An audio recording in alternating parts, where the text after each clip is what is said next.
SCHRODER is among one of the top free agents available. Of course, as you remember, turned down a 4-year, $84 million extension with the Lakers midway through the season. Robert, the Lakers could work out a sign and trade deal with him. They could just sign him. He could just go somewhere. What do you make of what he should do and what the Lakers should do? Well, if I'm Dennis Schroeder, as soon as I saw that trade with Westbrook, I'm like, oh, I'm in trouble, because you want to get your money. You sat there and said, oh, I want to return to the Lakers, but you wanted to play games. And now you are the disaster of your own game plan. You don't know what you're going to do. You probably lost about $60 million because you didn't sign with the Lakers. Now you probably have to sign a 1-year deal, because I don't think the Lakers are going to bring them back, because they're stacked now. They have no room for you. They're already at the cap space, so you're going to have to find another home and try to start your whole career. I just hope it doesn't turn out like an IT situation where you pass up all this money and then you can never recoup it. Well, fit and then money. As I was looking around the league preparing for this segment, it was a little bit difficult for me to figure out where exactly it makes sense that also has the money. The one place that I kind of landed on, I was like, well, maybe Oklahoma City, pre-existing relationship. They have the flexibility to do it. But we also know, based on the Kemba Walker trade, maybe that isn't a team that's necessarily looking to win right this second. I do know that Alex Saratzis, his agent, is one of the premier agents in this league. And so I'm sure he's cooking something up. But it was a little bit difficult. My honest answer of where he's going to go, what is going to happen there, is I really don't know, Rachel, and that's based off of the money, who has the money, and the fit for him. I'm glad we're at least showing some positive Dennis Schroeder highlights. We were showing him getting blocked and like missing layups. Do we have to rub it in? No, he's good. I'll give you 4 teams, which probably means he'll sign with none of them. Malika already got Oklahoma City. That was one. I think Boston has taken a look, and with Kemba gone, they could use a little off the dribble juice. Minnesota needs a backup point guard that could squeeze him under the tax. I don't know if he's their kind of guy. We'll see. And Dallas, they have money to spend still a little bit, I think, and they would like an off-the-dribble guy to take some of the burden off of Luka. Dennis Schroeder's not a great fit next to Luka because he's just a so-so three-point shooter. But, I mean, it's worth, at this point, with the years and the dollars it's going to be, it's worth a look. But that means I'll go 0 for 4. It'll be another team. I think for me, I want to say is I think the biggest thing is he wanted to be a starter in this league. That's what now, wherever he goes now, he's going to go back to being a backup, which ain't bad. Think about it. Manu Ginobili had one of the best careers in the NBA being a backup. So if he can be accept a star that, in your role, he might be able to do that again somewhere, somehow. It is interesting, though, because I was just thinking about that, Robert. You know, all the back and forth in Atlanta, I'm a starter, I'm not a starter, and then Oklahoma City, of course, really made his case for being the kind of guy the Lakers wanted to pick up in the first place. And when he got to L.A., it was, I'm the starting point guard, remember? And everyone was like, oh, that's bold to just come out and say that before training camp has even started. And now, of course, his options for that are dwindling. Malika, thank you so much for joining us. We will see you out here in L.A. soon. Up next, the Wizards will have a new Big Three as well. Russ is out, but Kyle Kuzma and Spencer Dinwiddie are joining Bradley Beal and the Bros. Flexing on Twitter with the Larry O'Brien Trophy and Giannis's final trophy while they are in Greece. You got to get the Larry O'Brien to the Acropolis, right? And especially since all 3 brothers are NBA champions. I mean, that is just so cool. I say just keep it in Greece. Make a replica, bring it back to the U.S. so you keep the original in Greece. Man, so much fun. All right, crunch time here on The Jump. Warriors 2021 draft picks Jonathan Kuminga, Moses Moody, shout out Perk. They made their pro debuts on Wednesday and combined for 37 points as they finished the game as the team's leading scorers. Zach, what are your first impressions of the rookies with the Warriors? Because there's a lot of eyes on these two. So far, so good. It's one game, and it's going to be different against NBA competition, but this is what they drafted, right? I mean, this is what they were hoping for, this kind of potential, the hops that we're talking about there. So, let's not get carried away, but so far, so good. My words exactly. This is not NBA competition. This is not the stifled tower you're going up against. Right. It's not LeBron. So, I'm proud of you showing your athleticism, you're doing what you're doing, but hey, let's be real. Let's wait. Let's hold judgment. You got to start somewhere. Yeah. And then how are you going to do when you don't have the ball all the time when that guy named Steph Curry, the $500 billion guy, is shooting the rock all the time?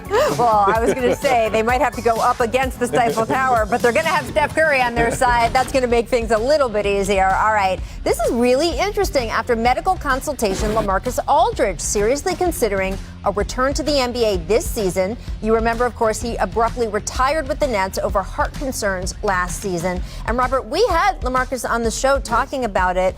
And it was very clear. I mean, just having your professional life just cut short all of a sudden, it messes with you. What do you think about the idea of him deciding, okay, I'm going to play a little bit more ball? I feel like he's saying to himself, my journey is not complete. I didn't go out the way I wanted to go out. And think about it. He played alongside a guy who's actually had to have his chest cracked over in Jeff Green. So he's probably had a lot of conversations with him. He sat down with his doctors and going to say, hey, is this a Chris Bosh thing or is this something I can come back from? So I know health is more important than money. So I think he's going to say, hey, if I can come back, I'm coming back because I have a job incomplete.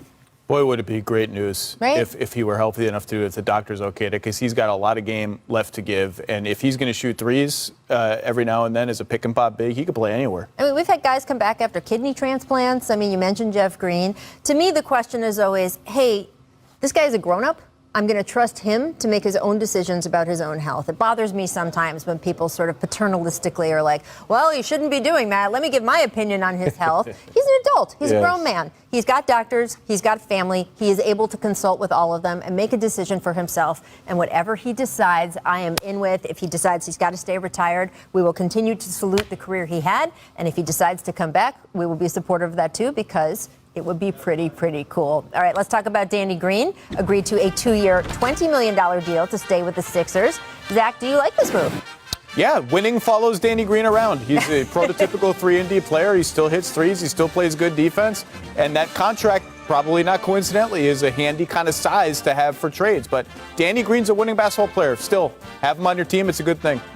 Danny Green's one of those guys that's in the right situation all the time, and I feel like this is a perfect situation for him because if you think about San Antonio, the Lakers, they were dependent on his three ball. You don't have to do that now. You don't have the pressure because Curry is the three-point shooter. You can just sit in the corner a la Robert Horry style and just shoot the three and win the glory. That's not a bad comparison for anyone. It is interesting, Robert, when you sign one of those contracts as a player, and I don't know if going into your vault, if you ever sign something the way Zach says is tradable, do you ever have worries of, I'm signing this just to end up somewhere else? Well, you do. I just did that with the Spurs, but you don't worry about it. You just want to go out and play basketball because you start worrying about, if I'm going to get traded or this, then your game kind of falters because it's all about going out and playing hard and playing the best ability. If your play is as well as you think it should be or even better, you ain't going nowhere. Right. You'll be all right. Absolutely true. And we always talk about 2019, and we talked about it earlier in the show about the Raptors winning the title. Kawhi, obviously, the biggest piece there, but they don't win that title without Danny Green, I don't think. So I just, to your point. He was a big part of that trade. I mean, the Raptors wanted him in that trade. I was surprised the Spurs gave him up. Yeah, winning follows Danny Green. All right, I want to switch gears to my hometown, Washington, D.C. The Wizards and the Nets agreeing to terms finally. After a few days of haggling back and forth, that sign and trade deal that will send Spencer Dinwiddie to Washington. He will receive a 3-year contract worth close to $60 million.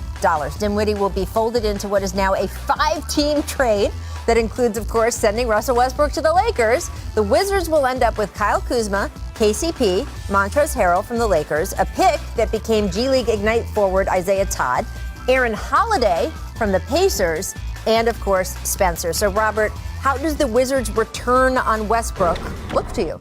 It looks good because you think about it, this was a playoff team last year. I don't really want to say a playoff team because they were play-in. But a playoff team. No, they were a play-in team. Now, if you 1 through 6, you're a playoff team. I don't count 7 and 8 anymore. Wow. So, playoff team. So, now with this crew, you got to think about it. You got Montrezl Harrell who can bring some grit, $6 man of the year. A lot of these guys got championship caliber teammates. So, I'm looking for them to do something spectacular because think about it. They got the #1 scorer in the NBA also adding these pieces. So watch out for the Washington. Bobby Marks tweeted the full terms of this trade last night, and I started to try to figure out, and then you know what I did? I just closed my laptop up and said, nope, it's for somebody else to do. How much down did you have to scroll? Because there was just so much. This is for someone else to do. I'm not doing it. They'll be solid next year. I mean, I think the #1 thing is they're deep. Mm-hmm. And in the regular season, depth can win you a lot of games, especially, and this is the biggest question about them, can they become an okay defensive team? Bradley Beal ran out of metaphors last year to describe how bad their defense was. Couldn't guard a parked car. They couldn't guard a grandma. There were others like that. So if you can play average defense, play hard, and be deep, you're going to win a lot of games in the regular season, a decent amount. The East is getting stronger and stronger. I don't know where the ceiling on this team is. I don't think it's particularly high, but they've done a really nice job transition from John Wall plus a pick for Russ. Russ gets you a pick back and all these players. That's a good bit of business for Tommy Shepard. Well, look, we were talking about the Bulls yesterday. If you can get to the second round of the playoffs, that's a good thing for some of these franchises. That would be a good thing for Washington if you think this is a team Heck yes. with that kind of thing. Not going to happen. That would be a great thing. I'm just saying, when you Probably. talk about the depth in the East, you're not talking about, oh, God, they've got to get past the Brooklyn Nets to get to the Eastern whatever. Like, I mean, maybe they will with the bracket, but the idea being, like, we're not talking about, is this enough to put them in the elite? We're talking about, is it enough to make them better? We will see. Now, also, before we leave, but the Eastern Conference, Lou Williams returning to the Hawks on a one-year deal. So that team bringing it back. Thanks, y'all, for watching The Jump. We'll be back here tomorrow. See you then. He's a character. Oh, yes. Welcome to The Jump. I'm Rachel Nichols alongside ESPN NBA insider, the host of The Low Post, Zach Lowe, and the man in the middle, the man with 7 rings, NBA champion, Robert Horry. We're going to start with the Olympics as Team USA rallied from an early 15-point deficit to the Australians behind 23 from U.S. all-time leading scorer Kevin Durant, 20 from Devin Booker. The U.S. found their groove late in the second quarter, going on a 22-0 run, outscored the Australians by 22 in the third quarter alone. So, Robert, what was the most impressive aspect for you of the U.S. rally against Australia? I think it had to be that third quarter because they come out and you get punched in the mouth to start the game off. Then the third quarter is like, oh, man, Australia's for real. They got NBA players on. They got stars over there. We need to come out. And I think they came out in that third quarter like most true good NBA teams do, and they punched them in the mouth. Say, yo, we are the USA. We are the team that's going to win gold. So this is what we're going to do. Kevin Durant, take over. Drew Holiday play some good defense, and that's what the U.S. did. I think it took them a while to learn who's the top dog on this team because when you get this much talent together, it's hard to say, I'm going to take a back seat. And I think now they're realizing, oh, that guy with number 7 on his back, he's pretty damn good. He's Kevin Durant. Imagine how awesome you have to be at anything to say, do you know who I am? Like, there's like 20 people in the world who can say, do you know who I am? And it's not ridiculous. And he's one of them. Just where would we be without him? Right. He's the best player in the tournament. Yeah, absolutely. And I am impressed, though, when you mentioned Drew Holiday, right? Devin Booker. You've got guys who played so well despite no break from the finals. I mean, Drew Holiday, where is this energy coming from? But the tenacity on defense was exceptional, and Book was Book. Yeah, these guys flew right from the finals to Tokyo. I don't know how many hours it is changed. It's a lot of hours and just suit up, play after a grueling NBA finals. It's super impressive. The commit, that's a real commitment. Right? I mean, that's not bogus. That's a real commitment. They're playing really well. Drew Holiday's been amazing on both ends of the floor, and Devin Booker is just ready for all of it. He's proven in the last 3 or 4 months, whatever you throw at him, he is ready for it. He's a bona fide superstar. We know we always wanted to compare him to the legend Kobe Bryant, but Booker he's writing his book. Oh, he's doing his own path. And the way he can shoot the ball and the way he can control the offense. And the thing that he's learning also in this tournament is how to play defense also, because we know what he can do offense. I think with him, he said, you know what, we had some moments in the playoffs where they try to exploit me defense. This is a time to work on that. Yeah. And he's doing everything. He's working on his game and he's getting better. So this guy right here is going to probably be an MVP next season. I mean, certainly an all-star coaching staff, too, you can take advantage of if you're on Team USA right now. Pop, Steve Kerr, there's a bunch of guys over there that are on that staff that can really help a guy say, oh, learn this, and then, of course, use them against them in the Western Conference. I do want to ask, seeing how as you have 7 rings, I'm just going to keep saying that. When you finished an NBA Finals, how tired were you? And the fact that these 3 guys, right, Devin, Drew, Chris Middleton, took a 12-hour flight, now are on the time change is no joke. Your nighttime is your day, your daytime is your night, that they're doing this for 2 or 3 weeks. It's hard because you got to think about it. Last season was an unprecedented season because they played every other day. Right. Then you go into the playoffs, and now you got the summer league games with the USA, and then you think about it. Once they come back, they got 2 or 3 weeks off before they start their regular season. So for me, I knew when the season ended, my body needed rest. I would take a month and a half off. I mean, not even touch a ball, not do anything. But these guys jump right into another league, another sport, another championship series. So it's hard, man, and it's going to be tiring and grueling. So I just hope that they find the proper way during next season to get the amount of rest, because they're going to need it, because if they want to fight for another championship, they're going to need those guys that are playing for USA. I'm tired after the NBA Finals. Right. And the only exercise I do is getting on the elliptical like an old man in the hotel. I get jet lagged. I get jet lagged flying out to LA. Right. That's a real thing. So yes, so it is a thing, and I am curious about repercussions on back on their regular teams as we go. I had a conversation with Tony Parker and Manu Ginobili one year. I said, "Yo, the most important thing is us right now winning the championship." And they didn't play for their team the next year, and we won the championship in 2007 because those guys were fresh. That is really, really interesting. We will see. The other semi last night came down to the wire, but Nicolas Batum's game-sealing block gave France the 1-point win over Slovenia. Despite Luka having the third triple-double in Olympic history, Slovenia will play Australia for the bronze. Now the U.S. will get a chance to redeem their loss to France in the group stage with the gold on the line Saturday morning. So that's pretty awesome. Woj reporting Julius Randle extending his contract also with the Knicks for 4 more years, $117 million.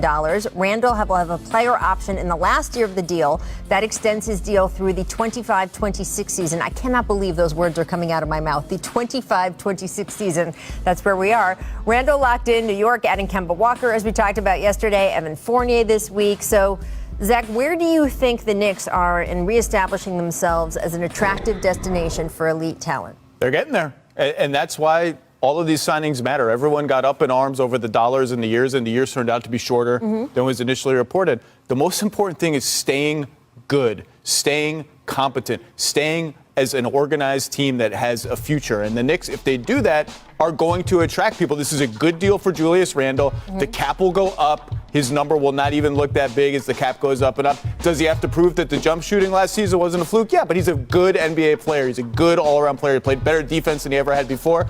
Kemba and Fournier will give them some off-the-dribble juice they didn't have last year, when really their offense was either Derrick Rose has a big game or Julius Randle bail us out, bail us out, bail us out, and he couldn't do it against a really good Hawks team. I love what the Knicks have done this summer. They didn't get a star.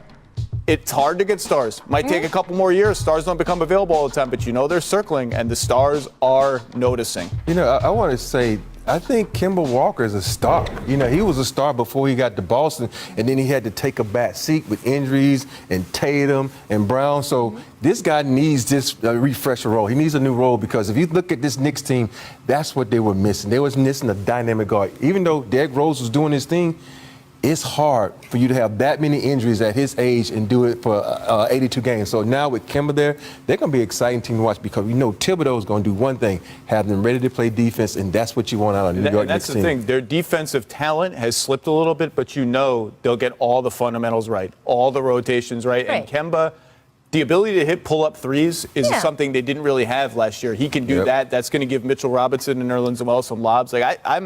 The East is tough. It's going to be tough for the Knicks to really get up to that 4 seed again, but they're going to be good. Well, look, if you play good team defense, a guy like Kemba becomes less of a liability, right? And you can sort of make up around him. Robert, I was saying yesterday, I feel like Kemba Walker is additive for them, not just because of what he does on the basketball court, not just because he's such a great locker room presence. Just everyone loves Kemba Walker around the league. But the excitement that's going to be back in the Garden, we saw a little bit of it in the second half of last season and sort of going toward the playoffs. But the idea of Kemba Walker, native son, at MSG with all those great college performances he had, that's going to remind players around the league, too, of when you were playing and what the Garden was like. Oh, yes, when they had Starberry in the Garden. This is one of those things. Kemba Walker is one of those players that the New York Knicks fans would gravitate to, because he's that New York playground type of guy. He's won championships in college. He's done all these things that he can do. Now he's bringing that home to display it at a time he really needs it in his career, because Boston was a bust for him. Injuries and not being able to do his thing. But think about it. He put up great numbers in Charlotte. This guy was an all-star. He can get back to the Knicks and doing it. Him and Julius Randle pick and roll action.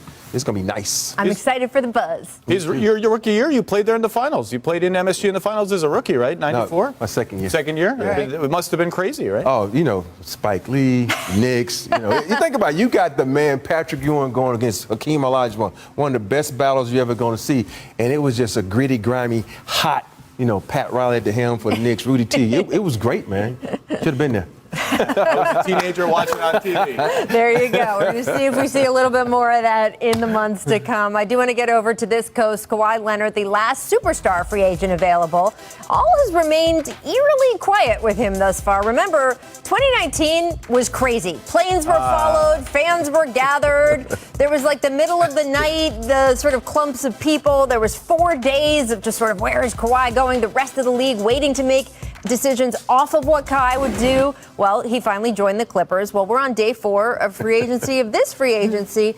There are no planes. There are no flight patterns people are studying. There is having a level of concern that Kawhi hasn't signed yet, or should they feel like, great, he's clearly just not, I mean, he's not on a tour, obviously, the way he was in 2019. Yeah, he's not on a tour, but for me, as a Clipper fan, I would be mad at Kawhi because there are a lot of free agents could be sitting back, well, we're going to see what Kawhi is going to do because we might join your franchise. And with him sitting back waiting and trying to see what other guys are getting, see what he wants to do, is not fair to the organization because the organization went out of its way to give you everything you wanted these past couple of seasons, but now you're putting them in a bad situation. You talk about winning championships and being better. You're going to need some pieces because you lost some pieces. But if you don't sign early so people can say, okay, Kawhi, stand put, I can come join him, that's not fair to the organization. You need to come up and step up to the plate just like they stepped up to the plate for you. There's no planes. There's no mobs gathered. There's no Instagram sleuthing. There's also no cap space. There's nowhere for Kawhi to just sign right now. Now, could you do a sign and trade? Sure. What's happening probably, certainly, is that he's just either disengaged, which he's Kawhi, That's or Kawhi. he's mulling. Do I do a short-term deal? Do I do a 2+1, a 1+1? Do I do the long-term deal? And whatever he does, he'll do. I don't think there's much afoot here, really. So, yeah, I mean, I think we all expect him to re-sign with this team. But, Zach, with the way the mechanics are going forward for the Clippers and the cap and everything else, are the Clippers going to be trying to sort of make a deal? Like, is this possibly more of a negotiation than we realize? Because there's a point with some guys where it's just like, yep, you give them everything that they want. Luka, of course, has not signed his extension with the Mavericks. We all know what it's going to be. Everything. They're going to put everything in front of him, give him all the money they can give him the player option, do the whole thing. Do you think that they are just putting that deal in front of Kawhi and he's just deciding whether he wants something shorter or not? Or do you think that the organization is saying, well, there really isn't anywhere for him to go. Maybe we could get him on a more slightly team-friendly deal? Yeah, I wouldn't do that. Okay. I wouldn't do that. I think they're saying when you get to Kawhi's the stage of his career, the timing of the deals becomes more important, right? Sure. When you're at Luka's stage, it's just here's all the money, here's everything you can get. I think the Clippers probably said, look, here's the short one, here's the long one, here's the one with the player option, here's all the paper. You and your agent pick one of the papers, sign it, and get back to us. Right. Well, he's Kawhi Leonard, and he certainly showed again during these playoffs before he got hurt. That Game 6 he had against Dallas, I was in the building for that. Oh, my. That was an all-time NBA playoff performance. And just reminded everybody, this is what this man can do. Of course, I don't have to tell Masai UJIRI what Kawhi Leonard can do. He saw that for himself in 2019. And Woj reporting this front office news. Masai UJIRI will, in fact, return to the Raptors with the title of Vice Chairman President. Masai won the title, of course, in 2019, pulling off the daring one-year trade for Kawhi. It all panned out. Zach, how big is this for the Raptors? I mean, he was the biggest free agent potentially on the market other than Kawhi Leonard. It's a huge deal. I mean, this guy is the architect of a championship team. He has an incredible rapport with players, an incredible amount of respect around the league. He can get in a room with anyone, any free agent, any potential free agent, whatever. And more than that, the Raptors are in a transitional period where Kyle Lowry's gone. They have to decide a bunch of different things about what direction they want to go to. And you want to have everyone who's been there through it all in the room making those decisions, especially the guy who has the hammer for those decisions, and that's Masai. Yeah, we always talk about destinations. If you think about Toronto, Toronto's not a destination, but Masai, he makes it a destination because so too. people trust him, people like him, and they see his track record. And that's the thing about this league. You hear so many rumors about, well, I don't like this GM, I don't like this president or whatnot, but you never hear this about this guy. And that makes a big difference in players. Players boils down to, can I trust you as a GM? Can I trust you as a president? Can I trust you to do the right things for this organization and me so we can win a championship? So he's that type of guy, that a destination type of GM president. And even when there is a little static, remember when DeMar DeRozan was traded, there was also a greater understanding that Masai had a larger plan, and that plan resulted in a title. So as our friend Brian Windhorst says, winning a championship means never having to say you're sorry. I do think, when I first met Masai, he was a scout. And I think those roots have shown through all the way through all of his decision makings and his involvement. He's been really a prime mover in the NBA Africa program and all of the sort of Basketball Without Borders programs before that, and has let him have a greater knowledge and appreciation. I mean, that's such a talent-rich continent with multiple countries becoming real basketball powerhouses. And the fact that he has been on the ground floor with that as well, I think really helps him in terms of moving pieces around. Precious Achiuwa, we're going to see what happens with him in that trade. All right, coming up in just 2 minutes, the reaction from the Lakers offseason for these shows. This is going to be a lot of fun. All right, welcome back. Now that most of the primary moves in free agency are set, it is time to look at who are the most confusing teams this offseason. And Zach, this is something you do on your podcast every year. So we thought we would bring it to the jump.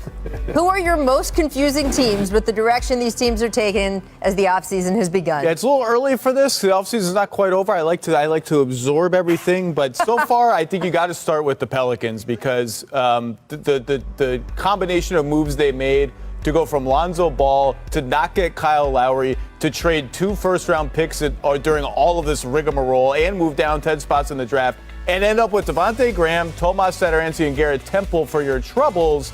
I mean, those guys are all nice players. I just don't really know what's going on. They'll probably bring back Josh Hart, who is still unsigned. I love Josh Hart. He's a good player. You just look at this team as like they had plan A, B, C, D, E, F. What letter plan was this? G? And then it's like, what are they? You know, how does Jonas Valanciunas in his post-up game fit with what they're doing? What is their defensive identity? They were a bad defensive team under Stan Van Gundy. They haven't corrected that. So it's just a little sort of, what's the vision here? What's the identity of this team? They have a new coach, too, and that's part of it.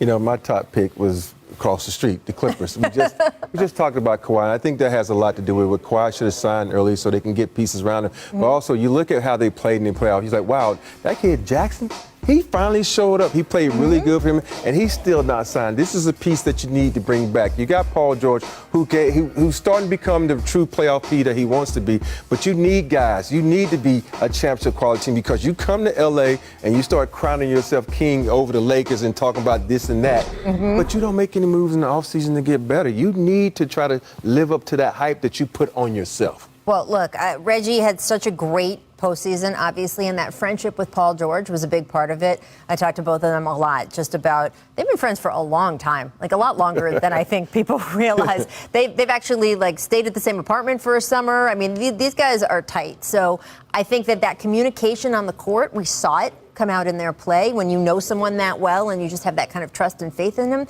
So I feel like he's going to stay with the Clippers because not only is it a successful basketball situation for him, I just think personally it's been a very big deal to him personally. So I don't know. Are they waiting for the Kawhi piece to fall in before they can figure out the Reggie piece? What do you think is going on with the Clippers? I think they're just in a holding pattern. I mean, we already talked about Kawhi. I think he's coming back. And I think Reggie Jackson will come back, too. Mm-hmm. And this will all be sort of full of sound and fury, signifying nothing. The Clippers will be back. And next year is just sort of, depending on Kawhi, if he comes back late, if he doesn't come back, next year is sort of a, let's see what we have in the guys we just got in the draft. Let's see what more Terrence Mann can give us. He was a great story toward the end of last season, and then come back full throttle next year. Remember, another guy that we didn't talk about in terms of improving your team, Serge Ibaka, yes. And that injury was a big, big deal for them. And the spacing and rim protecting that they lost with him. And so they got to get him healthy, too. But I think also with Serge, though, he's the type of guy that's not young either. So that's going to be a big difference in how he recovers from this injury. Because as you get up in age, that injury, it slows you down tremendously. But he is a very good locker room guy. And he has a lot of energy. And on a team where there are some more quiet leaders, I think that him being more involved in the mix will have a benefit beyond just the X's and O's on the court.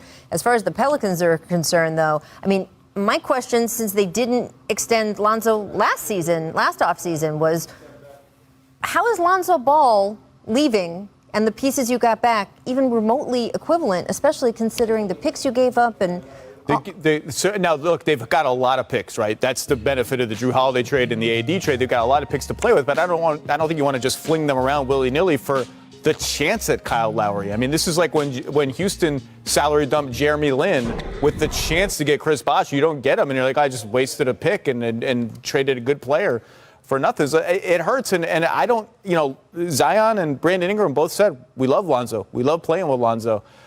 I just kind of look. Lonzo's a polarizing player. Mm-hmm. The limitations are glaring and obvious, but what he does well, he's really good at, and he's young. And there was a simpler solution, just staring them right in the face. They didn't take it. But I also think with Devontae Graham coming in, that's a cheaper Lonzo Ball. Don't forget, this guy could have been newcomer of the year. I mean, the most improved player. He's a good player. Yeah, he's a good player. So with that system, they don't need a dynamic guy. You got Zion, you got B.I. You don't need a guy like Alonzo Status to come out and do it. You need a guy that's going to get the guys in the right position, control the team, and make them better defensively. Yeah, and you were also confused by, just give us a couple quick hits before we go to break. Celtics, just sort of all the talent drain that they've had, the stars that have left. quiet offseason, which we knew was going to happen. They got Josh Richardson. What's the roadmap? What's the next step around Tatum and Brown? Where is this team going? And then Pacers, not that active in the offseason, but they just got a lot of guys. The Sabonis-Turner big man pairing has kind of persisted longer than I frankly expected it would be. It always feels like something's got to give there. A lot of guys who need the ball, but nothing's given yet. And obviously they have a Hall of Fame quality new coach in Rick Carlisle, too. There you go. You want to add anyone else to that list, Robert? I just want to pick on the Sacramento Kings. Okay. You have to do Some things never change. Yeah, because you got this situation, sort of like with the Ben Simmons thing is going with Buddy Hield. Buddy Hield is a vital piece. You're not happy with him. Use him, get something, do something right now. Come on, Kings. Even though I ain't going to root for you, but make something of yourself, man. That Lakers Buddy Hield That was a trade good motivational speech. Make something of yourself, young man. Yeah. That trade was going to remake what was happening in Sacramento, and then it just didn't happen. All right, Coming up, we're going to talk Nets. They're prepped for another championship contending run, but keeping KD, Kyrie, and Harden long term may cost half. Another level. Postseason is an entire another level. Brooklyn, stand up! Coming for the top, but who gon' say a word to stop us? Know the squad don't fit no competition. Hold up, slept on our greatness long enough. Now we gon' run the score up. We have a standard of greatness, and I think every day we get a chance to prove that. It's obviously good to have everybody healthy, but I think we're the Big 15. Welcome back to The Jump. I'm Rachel Nichols, still with Zach Lowe, Robert Horry, and now our Nets insider, Malika Andrews. And I'm so glad to have you here, Malika, because the Brooklyn Nets are on deck. They plan to extend the Big Three to long-term deals this offseason. It is going to be expensive. First, there's James Harden, up for a potential extension worth up to $161 million. Kyrie Irving, up for a potential extension worth up to $182 million. And then there's, don't you know who I am? He's Kevin Durant, up to an extension worth up to $198 million. That is a total, friends, if you are counting at home, $540 million worth of potential extensions. Yes, that is more than $500 million. So, Malika, what can you tell us about possible extensions for that Nets Big Three? Well, you said if they are counting. You know that the Nets owner, Nets governor Joe Tsai is counting. He knows exactly how much money that is. But here's the thing. General Manager Sean Marks, Rachel, said that they are married to the luxury tax. They knew that when they brought these guys in, this is what was expected. They paid Kevin Durant through a season of rehabbing, and he came back better than I think many people thought even possible for even a superstar player coming back from an injury like he had. On top of that, they leveraged their future when they made the trade for James Harden. They got rid of Karis LeVert. They got rid of Jared Allen and those young superstars. So this is something that they have seen coming. It was coming from a distance, and now it's here, and they're ready to move forward with it. $500 million. Go ahead, Zach. You take that. If you're one of the richest people in the world and you buy a basketball team, I'm not really sure what the point is if you're going to quibble about this stuff. These are 3 stars. You pay them, you move on, you make it work. But it is interesting because we have seen even millionaires and billionaires make decisions, and we watched it in this past week, saying, you know what, we're going to maybe not re-sign P.J. Tucker to the Milwaukee Bucks because the luxury tax bill is so much higher even just than his salary. We've seen that happen over and over again with other championship teams. Robert, when you think about ownership committing this much money to that Big Three, what do you make of it? I think about when you had Shaq and Kobe, and they didn't want to commit to just 2 guys. Now you got to commit to 3 guys. This is amazing. And you look at it. Harden's been one of the most durable guys in the league. KD coming back from an incredible injury. Kyrie, that is that is the crazy piece for me in this whole scenario. What will you do with Kyrie? Is he going to be there for you? Is he going to be that guy who's going to be committed all about NBA basketball? We know Kyrie does a lot of things off the court, and we applaud him for that. But as a teammate, you want to say, dude, are you going to be here for us 100% of the time and work on us winning the championship? Because that's what it's about, commitment to excellence. You want to go out there and win championships. So if Kyrie can commit, that's the outside piece that I'm worried about. But those other 2, I'm not worried about them because they've been durable, they're committed. But if Kyrie can commit and this team comes together, that $500 million, it's going to be worth it. Oh, $540 million. I can't Don't count forget that high. the extra I can only stop at $40 million. I'm not worried about Kyrie during the playoffs and his focus. He's proven himself. He's hit one of the biggest shots in playoff history. He has proven himself that when it comes playoff time, he is there. But you do have 3 guys, and all 3 guys have something of an injury history. James Harden, frankly, the most sturdy one of all of them. He has been the NBA's Iron Man several seasons in a row. But even he had had injury problems multiple times. So it is something we've talked about it on the west side of the country with aging and older rosters, and something that you get into. I know, but we're not allowed to. So we'll talk about it in Brooklyn too. But it's a lot of money, and we expect that to happen soon. Ooh, money, I do want to shift to the West. Exactly. The Utah Jazz, also pretty busy in free agency, re-signed Mike Conley Jr., picked up veteran swingman Rudy Gay, signed backup center Hassan Whiteside, and as Adrian Wojnarowski reported last night, they also traded for Donovan Mitchell's childhood friend, Eric Pascal. It is always so fun to see the two of them after games or on social media. So now they're together all the time. Zach, I'll start with you. Are you buying Utah's offseason approach? I don't think the friendship angle was a minor consideration in that trade. Let's put it that way. Buying, they're fine. I think Rudy Gay's a small upgrade as a backup four, and I think they discovered, $10 million for a backup center is not a wise use of our resources. So Hassan Whiteside, here you come on the middle. They're going to be really good. They're still way over the tax. I wonder if there's another shoe to drop, and it's going to be tough for them to drop that shoe because it would mean trading a good rotation player into somebody's cap space. But I think they should feel pretty good about themselves. They just, that ended the way the season ended, left a sour taste in their mouth, and we're going to have to see how they respond. For me, the Utah Jazz are always learning and evolving. Think about this. They got exposed with the Clippers and their bigs. You know what? They went small on us. They brought Rudy Gobert out. Now we're bringing Rudy Gay to solve that problem. So that's what they had to fix. The Utah Jazz has had a history of sticking with their teams and added pieces to them to make them better. Think about Karl Malone, John Stockton. You bring in Hornacek. You bring in all these other pieces to make them better. They keep getting to the finals, but they never got over that hump. But I think with this team, the Jazz might be able to get over the hump with the pieces they added. Yep. Absolutely. And when you look around the West, I think a lot of those contenders in the West, they did get a little bit better. Yes, the Lakers, they added some really big, sexy names. But when you look at the makeup of the West, it all sort of elevated. The Suns are looking to revenge what happened for them. But when I look at this Jazz team, I actually like what they did. They upgraded around the perimeter a little bit, those peripheral players, maybe not the stars, maybe not the biggest names. But if they can bank on upgrading just a little bit, like Zach talked about there, and then also health, that was such a factor, especially going into the playoffs for them. If they can stay healthy and then bank on those small upgrades they made, I kind of like what they did out there. Yeah, no, I think so too. And to Zach's point, keeping Donovan Mitchell happy, a very, very important part of this process. And the West feels very open. You've got a lot of teams, including the Suns, who I think really did bolster themselves by locking down Chris Paul. And we know that their other big players are going to be up for contract soon, but they've got this season coming up. And JaVale McGee is a nice pickup for them as well. You've got the Lakers, you've got the Clippers, you've got the Mavericks, of course, who want to make a commitment to Luka about going further in the playoffs. It's going to be so much fun in the Western Conference, and don't sleep on the Denver Nuggets, who have the MVP as well. So it's just, I think we're going to have a lot of rumbles throughout the regular season until we begin to get to the postseason. All right, guys, coming up in 2 minutes, Joel Embiid and Andre Drummond. Well, they're now teammates. We'll discuss